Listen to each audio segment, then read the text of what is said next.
أعوذ بالله من الشيطان الرجيم بسم الله الرحمن الرحيم وقال الذي اشتراه من مصر لامرأته أكرمي مثواه عسى أن ينفعنا أو نتخذه ولدا وكذلك مكنا ليوسف في الأرض ولنعلمه من تأويل الأحاديث والله غالب على أمره ولكن أكثر الناس لا يعلمون صدق الله مولانا العظيم وصدق رسوله النبي الكريم اللهم صل على محمد النبي الأمي وعلى آله وصحبه وسلم تسلیما۔ محترم سامعین ذی وقار، آپ کے سامنے قرآن مجید فرقان حمید میں سے سورہ یوسف کے رکوع نمبر 3 کی پہلی آیت مبارکہ کی تلاوت کرنے کی سعادت حاصل کی ہے۔ محترم سامعین، سیدنا یوسف علیہ السلام کا واقعہ، ان کا قصہ چل رہا ہے۔ یہاں پہ اسی کا آگے تسلسل وقال، اور کہا اس شخص نے، الذی اشتراہ من مصر، کہ مصر کے اندر جس نے ان کو یعنی سیدنا یوسف علیہ السلام کو خریدا تھا، لامرأتہ، اپنی بیوی سے، اکرمی مثواہ، کہ اس کو عزت سے رکھنا، اکرمی ان کی کرم یا ان کی بزرگی، اس کا خیال کرنا، عسیٰ ان ینفعنا، ہو سکتا ہے کہ ہمیں یہ فائدہ دے، او نتخذہ ولدا، یا یہ کہ ہم اس کو بنا لیں بیٹا۔ اس سے معلوم ہوتا ہے کہ ان کے ہاں شاید اولاد نہیں تھی، جس کی وجہ سے انہوں نے کہا کہ ہم اس کو بیٹا بنا لیں گے۔ دوسری بات یہ ہے کہ انہوں نے کچھ آثار ایسے دیکھے کہ کہا کہ ان سے ہم فائدہ اٹھا لیں گے، کچھ فائدہ ہو جائے گا، ایسا بچہ محسوس ہو رہا ہے۔ تو دونوں باتیں عزیز مصر نے کی، اپنی بیوی کو کہا کہ ہم ان کو اپنے پاس رکھیں گے اور ان سے یہ فائدہ اٹھا لیں گے۔ وَكَذَلِكَ مَكَّنَّا لِيُوسُفَ فِي الْأَرْضِ، اللہ جل شانہ فرما رہے ہیں کہ اسی طریقے سے ہم نے مکننا، ٹھکانہ دیا، لیوسف، یوسف علیہ السلام کو، فی الارض، اس سرزمین میں، یعنی اس طرح ہم نے اس سرزمین میں یوسف علیہ السلام کے قدم جمائے۔ اب یہ بظاہر تو ایک غلامی ہے، انہوں نے خریدا، اپنے پاس رکھا، لیکن اللہ جل شانہ نے ان کے لیے آگے اس جگہ تک پہنچنے کے لیے ایک اس کو زینہ بنایا۔ اللہ فرما رہے ہیں کہ مکننا، ہم نے ان کو ٹھکانہ دیا، ہم نے ان کو جگہ دی، یوسف کو، فی الارض، اس سرزمین میں، یعنی مصر کے اندر ہم نے ٹھکانہ دیا۔ پھر اللہ اپنی دوسری نعمت کا تذکرہ فرما رہے ہیں، وَلِنُعَلِّمَهُ مِن تَأْوِيلِ الْأَحَادِيثِ، تاکہ انہیں باتوں کا صحیح مطلب نکالنا سکھائیں، وَلِنُعَلِّمَهُ، تاکہ ہم انہیں سکھائیں، من سے تأویل الاحادیث، احادیث باتیں، تو باتوں کی تعویل کرنا، باتوں کا صحیح طریقے سے جانچ پرکھ کرنا، یہ ہم انہیں سکھائیں۔ ایک تو تعبیر بھی ہو سکتا ہے، دوسرا یہ بعض مفسرین نے لکھا ہے کہ جو عزیز مصر تھے یہ وہاں فیصلے بھی کرتے تھے، بہت سارے لوگ ان کے پاس آتے تھے، مختلف معاملات ان کے ہاں، ان کے گھر کے اندر، وہاں اس کے اندر بحث ہوتی تھی، اس لیے جب مسائل یا یہ معاملات آتے تھے وہاں ان کے اوپر بحث ہوتی تھی، تو اللہ جل شانہ نے وہاں بھیجا کہ تاکہ یہ بھی مزید سیکھیں، وہاں پہ سیکھنے کے لیے اللہ نے بھیج دیا۔ ایک بات یہ ہو سکتی ہے، دوسرا اللہ جل شانہ نے خود انہیں جو تعبیر کا علم دیا تھا، کیونکہ آگے وہ واقعہ بھی آئے گا تو اس سے زیادہ قریب بنتا ہے۔ بہرحال جو بھی بات ہو، دونوں باتیں ممکن ہے کہ دونوں باتیں ہوں، تو بہرحال فرمایا اللہ جل شانہ نے کہ ہم نے، تاکہ انہیں ہم سکھائیں کہ جو باتیں ہیں ان کا مطلب نکالنا۔ واللہ غالب علی امرہ، اور اللہ جل شانہ کو اپنے کام پر پورا قابو حاصل ہے۔ واللہ غالب، اللہ غالب ہے، علی امرہ، اپنے کام کے اوپر، اللہ جو کرنا چاہیں گے وہ کر لیتے ہیں۔ اللہ ہی کی حکمت ہے کہ کہاں کس کو رکھنا ہے، کون سی چیز سکھانی ہے، کس رستے پہ کس کو چلانا ہے، کس مقام پہ لے کے جانا ہے، یہ اللہ کی ذات جو کرنا چاہے وہ کر سکتی ہے، اس کو روکنے والا کوئی نہیں ہے، وہ غلبے والی ہے، طاقت والی ہے، قوت والی ہے۔ ولیکن اکثر الناس، لیکن لوگوں میں سے اکثر لا یعلمون، نہیں جانتے ہیں، لیکن بہت سے لوگ اس چیز کو نہیں جانتے کہ اللہ کی ذات واقعتاً ایسی ہے۔ پھر فرمایا جا رہا ہے کہ وَلَمَّا بَلَغَ أَشُدَّهُ، اور جب یوسف علیہ السلام اپنی بھرپور جوانی کو پہنچے، بلغ پہنچے اشدہ، اپنی بھرپور طاقت کی عمر کو پہنچ گئے، سے مراد یہ ہے کہ نوجوانی کی عمر ہے، تو جب حضرت یوسف علیہ السلام اس کو پہنچ گئے، آتیناہ حکما و علما، اللہ فرما رہے ہیں تو ہم نے انہیں حکمت اور علم عطا کیا، حکمت و علما اور علم عطا کیا، وَكَذَلِكَ نَجْزِي الْمُحْسِنِينَ، اور اسی طریقے سے ہم بدلہ دیا کرتے ہیں المحسنین، نیک کام کرنے والوں کو، جو بھلا کرتے ہیں، اچھے کام کرتے ہیں، اللہ جل شانہ فرما رہے ہیں انہیں ہم بدلہ دیتے ہیں، جیسے حضرت یوسف علیہ السلام کو ہم نے بدلہ دیا، اس کے متعلق یہ بات کی جا رہی ہے۔ یہاں تک تو اس واقعے کو تذکرہ کیا کہ کس طریقے سے کون سی، ظاہر ہے کہ جب وہ مصر سے وہاں سے چلے تھے فلسطین سے، تو اس وقت ان کی عمر 7 سال تھی، اب بعد میں بکے، بہت سارا وقت گزرا درمیان میں، ان کے گھر کے اندر پلے بڑے، جوان ہوئے، پھر اس کے بعد آگے جو آثار ہے ان کا تذکرہ کیا جا رہا ہے، وَرَاوَدَتْهُ الَّتِي هُوَ فِي بَيْتِهَا عَن نَفْسِهِ، هُوَ فِي بَيْتِهَا، جس عورت کے گھر میں وہ رہتے تھے اس نے ان کو ورغلانے کی کوشش کی، وَرَاوَدَتْهُ، اس نے ان کو ورغلانے کی کوشش کی، وہ فی بیتہا، جس کے گھر میں وہ رہتے تھے، عن نفسہ، اپنے آپ سے، اس نے کوشش کی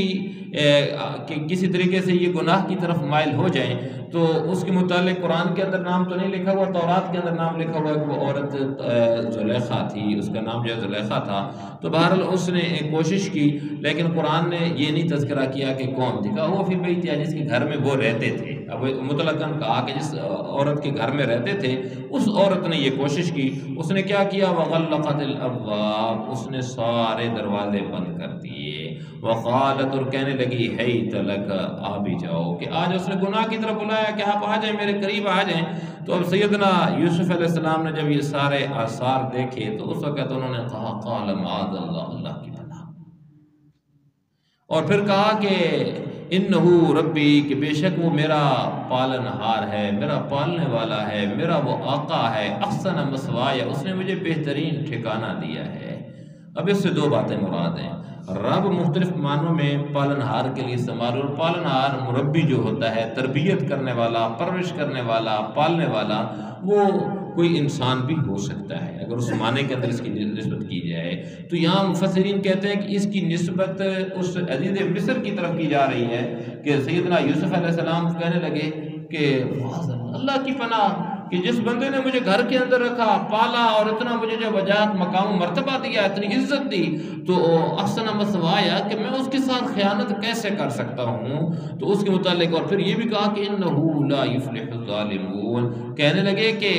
سچی بات یہ ہے کہ جو لوگ ظلم کرتے ہیں انہیں فلاح حاصل نہیں ہوتی۔ یہ تو ظلم کی بات ہے، ناانصافی ہے کہ اس کا کھاؤں اور اس کے گھر کے اندر میں یہ ناانصافی کروں، اس کے متعلق تو ایسی بات یعنی کہ مناسب نہیں لگتی ہے کہ میں ان کے گھر کے اندر ایسی بات کروں، تو یہ مناسب نہیں، اور اگر ایسا ہو گیا تو میں فلاح نہیں پاؤں گا، کامیابی میرے لیے نہیں ہوگی، اس بات کا انہوں نے تذکرہ کیا۔ تو ایک تو یہ معنی مراد ہو سکتا ہے، دوسرا معنی یہ ہو سکتا ہے کہ رب سے مراد اگر حقیقی رب مراد لیا جائے، اللہ کی ذات کو لیا جائے، تو واقعہ اللہ کی ذات نے ٹھکانہ دیا ہے نا، انہیں ٹھکانہ تو ان کے دل کے اندر ڈالنے والی، سارے کام کرنے والی حقیقت کے اندر اللہ کی ذات ہے، تو پھر انہوں نے اللہ کو اپنے سامنے رکھا اور کہنے لگے کہ میرا اللہ جس نے مجھے ٹھکانہ دیا ہے، میں یہ کیسے کروں، اگر ایسا کیا تو اللہ کی ذات مجھے کامیابی نہیں دے گی، اس کے متعلق پھر کہا کہ وَلَقَدْ هَمَّتْ بِهِ، اس عورت نے تو واضح طور پر یوسف علیہ السلام کے ساتھ برائی کا ارادہ کر لیا تھا، ہمت اس نے یعنی کہ ارادہ کر لیا تھا، بھی اس کے ساتھ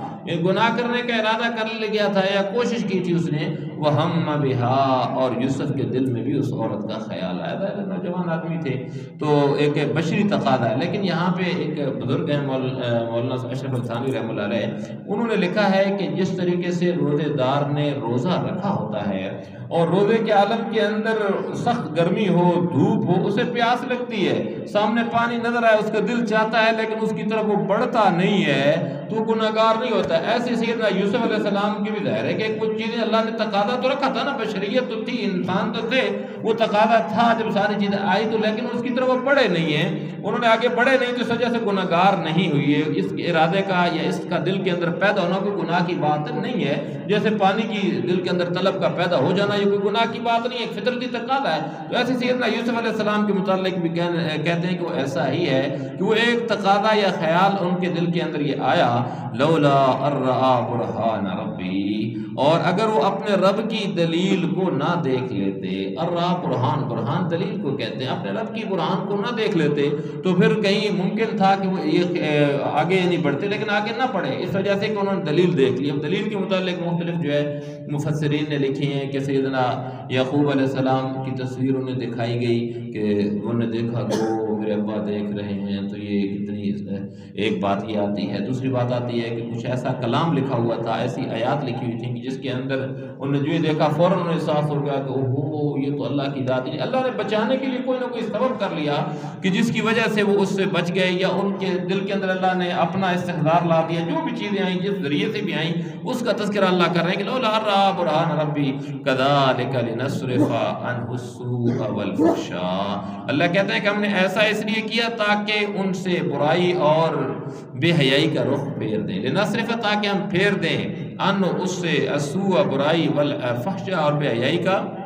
پھیر دیں۔ یعنی یہ سارا کچھ جو اللہ کہتے ہیں ہم نے وہ دلیل لے کر آئے، برہان لے کر آئے، اس لیے لے کر آئے کہ سیدنا یوسف علیہ السلام اس سے بچ جائیں۔ اور یہ بھی اللہ کا کرم ہوتا ہے کہ اللہ اپنے محبوب بندے کی کس طریقے سے دستگیری فرماتے ہیں کہ وہ ہر موقع کے اوپر، اب دیکھا کہ ہم پھسلنے کا موقع ہے، ارّا برہان ربی، اللہ وہاں دلیل اپنی برہان لے آئے اور پھر فرما رہے ہیں کس لیے کہ تاکہ وہ بچ جائیں، کہیں گناہ کی طرف مائل نہ ہو جائے اس وجہ سے۔ ویسے تو ابھی ظاہر ہے کہ نبوت نہیں ملی ہے، یعنی سیدنا یوسف علیہ السلام کا بھی جو یہاں ہے وہ مقام نہیں ہے، نبوت 40 سال کے بعد ملتی ہے بعد میں، تو اس وجہ سے پہلے کی بات کی جا رہی ہے۔ اور پھر فرمایا کہ انہو من عبادنا المخلصین، اللہ جل شان فرما رہے ہیں کہ بے شک وہ ہمارے منتخب بندوں میں سے تھے، چنے ہوئے بندوں میں سے تھے، خالص لوگوں میں سے تھے،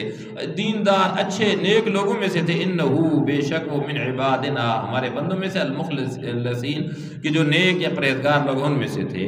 اب یہاں تک اللہ نے درمیان میں یہ بات بیان کی اور پھر کہا کہ واستبق الباب۔ اب یہ بات ہو رہی تھی، وہ زلیخا کوشش کر رہی تھی اور یہ سارا ماجرا چل رہا تھا، تو ایسا ہوا کہ واستبق الباب، ان دونوں نے دوڑ لگا دی دروازے کی طرف آگے بڑھنے کی۔ تو جب زہرا نے دیکھا تو دروازے کی طرف، دروازے کو تو بند تھے، تالے لگے ہوئے تھے، ایک روایت کے اندر آتا ہے کہ دروازے کھولتے گئے، خود بخود کھل گئے، دوسری روایت میں آتا ہے کہ توڑا گیا۔ تو بہرحال جب یہ دوڑے، حضرت یوسف علیہ السلام آگے اور وہ جو عزیز مصر کی بیوی تھی وہ ان کے پیچھے تھی، وقدت قمیصہ من دبر، اور پھاڑ دی اس کی قمیص انہوں نے اس عورت نے اس کے پیچھے سے، من دبر پیچھے والی طرف سے، یعنی کہ ظاہر ہے کہ وہ آگے تھے یہ پیچھے تھی، تو قمیص جو ہے اس کے ہاتھ کے اندر آئی اور اس کی وجہ سے یہ آگے زور دے رہے تھے تو اس وجہ سے وہ پھٹ گئی۔ وَأَلْفَيَا سَيِّدَهَا لَدَى الْبَابِ، اور ان دونوں نے پایا سیدہا اپنے سردار کو لدى الباب دروازے کے اوپر، یعنی اس شوہر کا جو، اس عورت کا جو شوہر تھا اس کو انہوں نے دروازے کے اوپر پا لیا۔ جب وہاں پہ دیکھا تھا کہ ایک عجیب کیفیت تھی اس وقت کہ اب یہ بندہ بھی اپنی جان بچا رہا ہے، بھاگ رہا ہے، اور دوسرا بندہ گناہ کی طرف دعوت دے رہا ہے اور اس پہ کامیاب نہیں ہو رہا، تو دونوں اپنی اپنی چیز کے اندر ہیں اور موقع ایسا ہے کہ اس کے اوپر وہاں، تو اب انتہائی عجیب کیفیت تھی کہ جب وہاں عزیز مصر کو دیکھا، قالت ما جزاء من اراد بأہلک، کہا اس عورت نے، ما جزاء اس کا کیا بدلہ ہے، من اراد جو شخص ارادہ رکھتا ہے بأہلک آپ کے گھر والوں کے ساتھ، سوءاً برائی کا ارادہ رکھتا ہے۔ فوراً بدل کے اس نے سوچا کہ اب جان کیسے بچاؤں، تو عورت ذات تھی، اس نے فوراً کہا کہ اے اپنے شوہر کے متعلق سے کہا کہ آپ کیا کر سکتے اس بندے کے ساتھ کہ جس کو آپ نے گھر کے اندر پالا ہے، وہ اگر آپ کے گھر والوں کے ساتھ ایسا ارادہ کرتا ہے اس کی سزا کیا ہونی چاہیے۔ پھر کہنے لگی الا ان یسجن، سوائے اس کے کہ اسے قید کر دیا جائے، اور عذاب علیم، یا دردناک عذاب دیا جائے۔ اب اس نے ساتھ یہ بھی الزام بھی لگا دیا یوسف علیہ السلام کے اوپر، اور پھر ساتھ ہی جو ہے وہ کیا کر لیا کہ کہا کہ بھئی سزا بھی تجویز کر دی کہ کی جائے۔ قال ہی راودتنی عن نفسی، قال، تو اس وقت جب یہ اس نے بات کی اسی وقت یوسف علیہ السلام کہنے لگے کہ ہی راودتنی عن نفسی، وہ انہوں نے کہا کہ خود تھی جو مجھے ورغلا رہی تھی، میرا تو اس کے اندر کوئی قصور نہیں ہے، خود مجھے ورغلا رہی تھی، تو اس وجہ سے یہ سارا ماجرا جو انہوں نے یہ بات کی، اور ظاہر ہے کہ اس میں وقت گزرا ہوگا، قرآن تو صرف مقصودی باتوں کو بیان کرتا ہے، ساری چیزوں کو نہیں۔ اور پھر فرمایا کہ وَشَهِدَ شَاهِدٌ مِّنْ أَهْلِهَا، ظاہر ہے اس کے اوپر وقت گزرا ہوگا، اکٹھے ہوئی ہوں گے، باتیں ہوئی ہوں گی، تو اس وقت جو ہے انہوں نے وشاہدہ اور گواہی دی، ایک وہاں جو حاضر بندہ تھا اس میں سے، اور اس عورت کے خاندان ہی میں سے ایک گواہی دینے والے نے یہ گواہی دی، ایک گواہ نے گواہی دی جو وہاں پہ موجود تھا، اس نے کہا ان کان قمیصہ،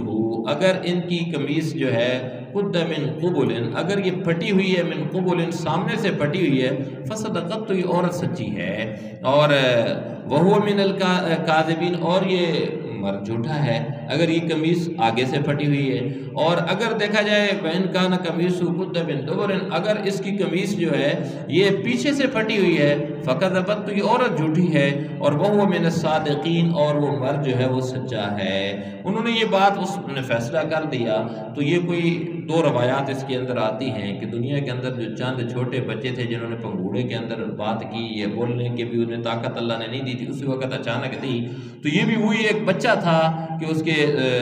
جو عزیز مصر کی گھر والی ہے اس کے خاندان میں سے، اس بچے کو اشارہ کیا جی، تو انہوں نے کہا کہ ہاں جی یہ گواہی دے گا میرے متعلق جو ہے نا، تو اس بچے نے گواہی دی، اس نے کہا کہ ہاں یہ جو ہے نا دیکھ لیں، اس کی ایک عقلی دلیل بھی اس نے دے دی کہ جو ہر ایک کو جو ہے نا اس نے حیران کر کے رکھ دیا کہ ہاں ظاہر ایسے ہی ہوتا ہے، ایک بندہ جب بھاگ رہا ہو تو پیچھے سے کوئی پکڑے گا تو اس کی قمیض پیچھے سے پکڑی جائے گی، اور اگر کوئی کسی کے اوپر اٹیک کر رہا ہے تو اس وقت اس کی آگے سے ہوگی۔ تو دونوں کیفیتیں بھی سامنے آ گئی، انہوں نے بیان کر دیں کہ یہ قمیض کو دیکھا جائے۔ ایک یہ کہ کسی بڑے آدمی نے، مطلب ایک روایت یہ آتی ہے کہ قبیلے میں سے کوئی ایک سمجھدار آدمی تھا، اس کے پاس لے گیا، اسے بلایا کہ آپ فیصلہ کر دیں، اس نے کہا جی عقل کا تقاضا یہ ہے کہ اس کو دیکھا جائے، ایسے کیا جائے۔ تو دونوں باتیں قابل فہم ہیں، جو بھی بات ہے۔ تو بہرحال اس کے متعلق فلما رأى قمیصه قد من دبر،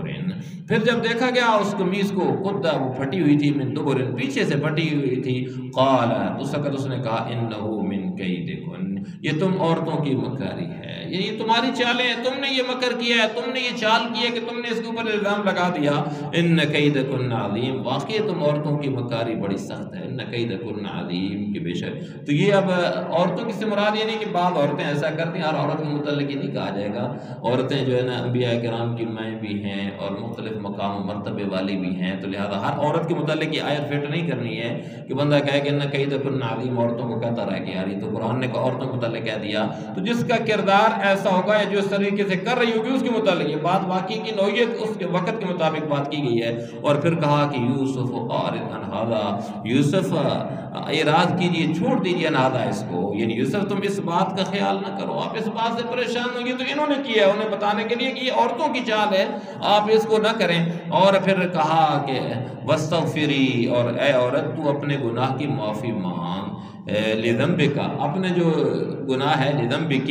کی جو ہے یہ ضمیر اس کی طرف جا رہی ہے، واستغفری دونوں جو مؤنث کی طرف، تو اس عورت کو کہا گیا کہ آپ اپنے گناہوں کی جو ہے معافی مانگو، انکی کنت من الخاطئین، اور کہا گیا کہ یقینی طور پر تو ہی خطا کار تھی، یعنی اس کہا جا رہا ہے اس عورت کو کہ تیری خطا ہے، تیری غلطی ہے، اس کے متعلق یہ بات کی جا رہی ہے آگے، کیونکہ دوسری عورتوں کا تذکرہ بھی آئے گا، تو کس طریقے سے انہوں نے بلایا، کس طریقے سے کہا، ساری چیزیں اس واقعے کو اگلے انشاءاللہ کل بیان کریں گے۔ تو بہرحال اللہ کریم کی ذات ہمیں ان آیات کو سمجھنے کی اور ان پر عمل کرنے کی توفیق سے نوازے، جو عبرتیں حاصل ہو رہی ہیں، جو نصیحتیں حاصل ہو رہی ہیں، ان کو سمجھنے کی اور ان پر عمل کرنے کی توفیق سے نوازیں۔ وما علینا الا البلاغ۔